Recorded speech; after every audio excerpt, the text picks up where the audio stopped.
Hey guys, welcome back to today's video. We're parents. We did Yep. it after 40 weeks and 1 day. Our little one was born. His name is Daniel, and he has the cutest. He is very much the cutest. We've been parents for a week and 2 days as of filming. But it's been crazy because it's such a transition that we were expecting and we were preparing for, and now that it's here, it's like, okay, well, we don't prepare for this anymore. We're doing it now, which is crazy. But a successful week of eating, sleeping, and pooping. It's a crazy transition for us, but not necessarily as crazy as actually giving birth is. And that's what Okay, today's it all wasn't that crazy. because it really wasn't that crazy. Yeah, but okay, being parents has been honestly surprisingly very easy. Yeah. I am very shocked. We've definitely expected the worst and got the best, we think. Yeah. And it's been an eye-opening experience because we expected to absolutely just be in the trenches and absolutely just hate everything And be exhausted all and the be time. exhausted, but we're good. Yeah. Yeah. But to our birth, the birth of this little guy, it happened on March 27th, 2023. And my water ended up breaking at 3:30 a.m. And it was loud.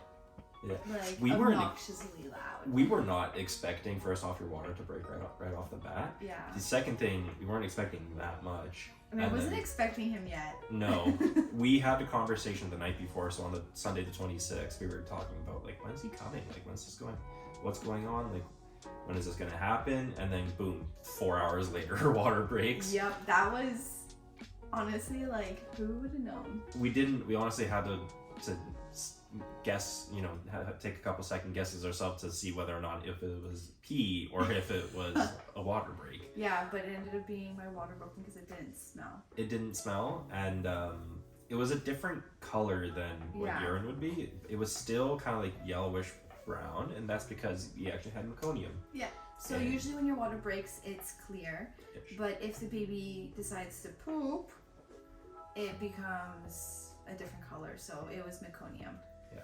So we called our midwife, and she told us to go to the hospital just to do a wellness check on him to make sure that everything is okay, because no one wants to be in their own poop. Yeah, and so we went to our local hospital, and they have a ward of the maternity ward where they do assessment and induction. And they did a couple stress tests, and we got there at like 5 in the morning. So they did a couple stress tests on him to make sure that his heart rate's doing well, and that, like, to see what's going on. His activity and Yeah. stuff like that. You had like 1 or 2 contractions then, Yeah. but they're very, very, very small. But the heart rate was looking good, and we were there for a few hours, and their suggestion was that we were to induce right off the bat and just go from there. We didn't want to do that just yet. We had 18 hours from the water breaking to have him out, essentially, before needing to do IB. So that was kind of like our time induction. and induction. So that was kind of our timeline. So we, rather than coming back 18 hours later or after water breaking, or inducing now, we kind of met in the middle so that we can go home, get some rest, and get prepared to pretty much be up for a long labor. And we said, you know what, if anything, we'll induce at the kind of like the 12-hour mark. So Yeah. that was around 3 o'clock in the afternoon. So we came home, and it was about 7 o'clock in the morning. So that we the got reasoning home. why we wanted to wait the 12 hours is because we wanted to see if I would naturally just progress and naturally give labor Yeah. without any interventions. No intervention, no induction. So we got home. It was about 7 o'clock in the morning. I was able to get some sleep. I don't think you were at all. No, I was not able to get sleep. I would go sleep for a little bit, and then I would have like a little bit of a contraction, and it would wake me up. And I would be like, okay, I don't think this is gonna work. And after 2 or 3 hours of trying to sleep, I was just like, I'm over it. I'm like, I need to go and do something and prep, I guess.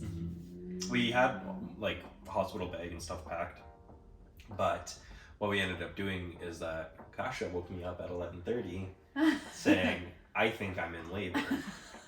because you started having contractions, and it was early labor. Bless you. Bless you, buddy. It was early labor for you, which was exciting. But our midwife had given us handouts prior saying, hey, this is what you do, this is what's considered active labor, and that's when you should call and go to the hospital. And that said that the contractions had to be 45 seconds to a minute long. And they were roughly 3 to 5 minutes apart. And you started getting a really big, long, like 45 second to a minute contraction. But they weren't like consistent. They weren't consistent, but when it started, it was about 1:15. Yeah. Which was like an hour or something before we were gonna come to the hospital anyway. So it was like perfect timing. No induction. And then it was an hour, so then we went to the hospital, and at that point, it was definitely happening. Yeah. So we left the house at 2:30 to go to the hospital, and it was like you already were in pretty much active labor for that hour, and then 2:30ish is when that hour hit. We get to the hospital, we get into assessment and induction. That's kind of like the first step you go before you go to labor and delivery, at least in this hospital. And when we got into assessment and induction, we got like one of the bays. It wasn't fully a room, it was just more like a bay. But Kasia was in like full on active labor. And you were having some crazy contractions. Yeah. You were having, like we put you in a bunch of different positions to try to make it look a little bit better. So basically we're waiting to get a room, but Yeah. we couldn't get a room yet. And there was like 3 other people, so 4 in total waiting for this one room that was available. And then my midwife just looked up and saw a head, and we got that room. Yeah. Super fast. Yeah. First came the hospital midwife because the hospital midwife was already there, and there was some traffic for our regular midwife to get to the hospital, which is fine. When she got into the hospital, I was like, yeah, this lady's like gonna give birth right away. So when she saw the head, it was like, we need this room now.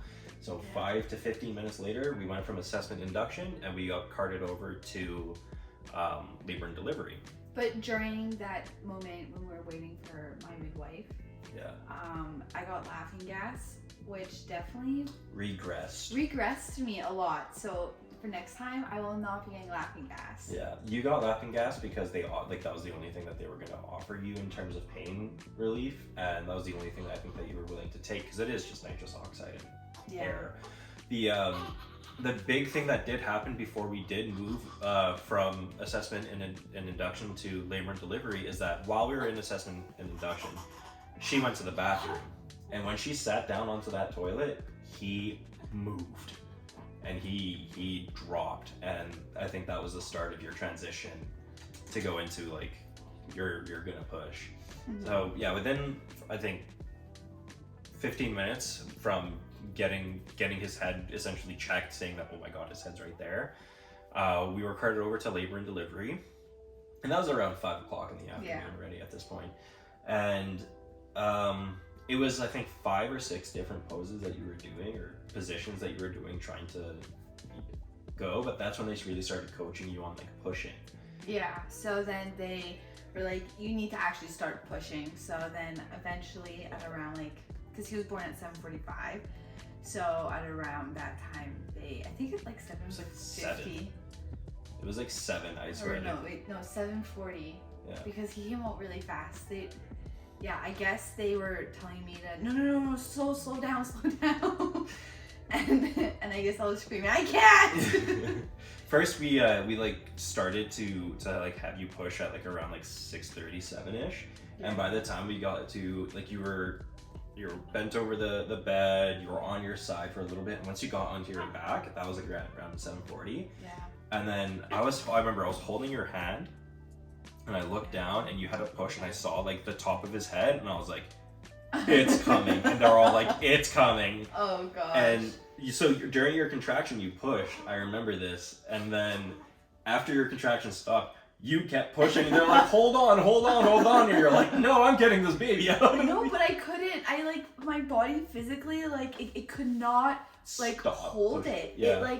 It kind of felt like, this is a terrible example, but like when you really need to poop, and it's like it's coming out. There's no way that you can hold that in. It, yeah. So yeah, and my best friend was on the other side of me, and then Andrey was on the other side holding one leg and then the other leg, and yeah, he came out, and because like he had meconium, there was like a NICU team. Yeah. That like ran in. So as soon as she saw like he was definitely coming out, she like ran and pressed the button, and then they bolted in, and they're just there to make sure that if he needed to be resuscitated, that he got the proper care. Proper care, because with meconium, it's either you are okay and everything's fine, or it's like not okay. And like they've like a lot of the cases is babies like either aspirate the meconium, but they were stress testing him essentially the entire time. Like they were doing the ultrasound heart rate monitor.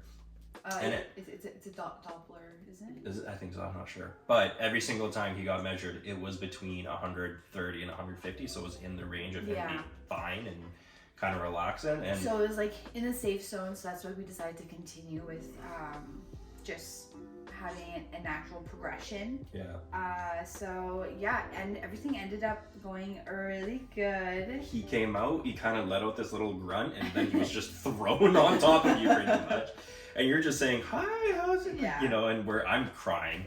I'm weeping because I just witnessed the birth of my son, which is and he had such amazing. a cone head because he was in the canal for such a long time, which now it's definitely gone down. He also has a whole head of hair, and that explains all the heartburn that Kasia had during pregnancy. But he made this little grunt, and then a couple rubs from his like back and chest by the two midwives that were there. And he just started wailing and crying, and he was out. And then he latched right away and would not stop feeding for like 2 hours. 2 hours. During that time, while, feeding a child, the placenta came out as well, and he got like 99.99% of the blood within the placenta, so they also struggled just getting blood from the placenta to get his blood type. But yeah, it was 2 hours of you pretty much laying in bed, and they're like, okay, like you need to go to the bathroom. So I needed to go to the washroom anyway. They're like, we need to like measure him, and because we weren't staying at the hospital, like we needed to like we didn't want to stay at the hospital, especially. So I get baby from my skin to skin, and also to do the baby monitor, and she stands up, walks to the bathroom, does everything perfectly fine, and within 2.5, 3 hours of this little one being born, we were already on our way home. Which was super nice. So we got to sleep in our bed together. That night, and So it was a very crazy. I want to say, like, I'm going to quickly try to do some math. It's 19 hours from your water breaking to us being at home with a baby. I know. So our original plan was to birth at home, but we just wanted to play it safe because of the meconium. We didn't want to take any chances just in case, right? Yeah. But apart from that, you had the lowest intervention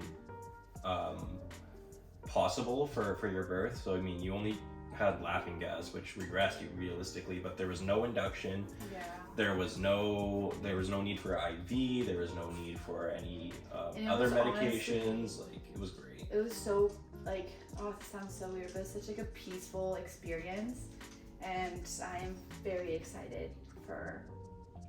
Safe to say, the pregnancy, the endurance that is pregnancy, the marathon that is pregnancy, was so much worse. Was so much worse than the well, for me at the least. sprint that was labor and delivery. But I think that's because people say it's not a sprint; it's a marathon. Yeah, well, that's the thing, that the birth for you comparatively, like I think that being a 1 day experience versus how many other people who have different stories. Some people have 36-hour labors, or 24-hour labors, or 48-hour labors where they're super, super long, and there's a lot of complications, and that's when they have to do interventions, whether it be with forceps I think we're so lucky that like the way it turned out, but like you never know, it could always be different next time. Different baby, different story. Things right, but we're just happy to be able to have him in our arms, and it's been so far the best 1.5 weeks of my life.